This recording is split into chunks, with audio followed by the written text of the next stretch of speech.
Lily மற்றும் மேக்ஸின் நாய்க்குட்டி சாகசம்.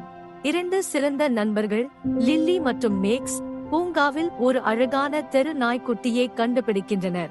அவர்கள் நாய்க்குட்டியை வீட்டிற்கு அழைத்துச் சென்று அதை ஒரு செல்ல பிராணியாக ரகசியமாக வைத்திருக்க லில்லி அறிவுறுத்துகிறார். நாய்க்குட்டி வீட்டைச் சுற்றி குழப்பத்தை ஏற்படுத்த தொடங்குகிறது, தளபாடங்களை மென்று குழப்பமடையச் செய்கிறது. மேக்ஸின் அம்மா நாய்க்குட்டியை கண்டுபிடித்து அதன் உரிமையாளரை கண்டுபிடிக்கவோ அல்லது ஒரு தங்குமிடத்திற்கு அழைத்துச் செல்லவோ வலியுறுத்துகிறார். லில்லியும் மேக்ஸும் நாய்க்குட்டியின் உரிமையாளரை தேடி அக்கம் பக்கத்தை சுற்றி லாஸ்டாக் ஃபிளையர்களை வைக்க முடிவு செய்கிறார்கள். ஃபிளையர்களை வைக்கும்போது அவர்கள் தனது நாய்க்குட்டியை இழந்த ஒரு சிறுமியை சந்தித்து அவளை தெருக்களுடன் மீண்டும் இணைக்கிறார்கள்.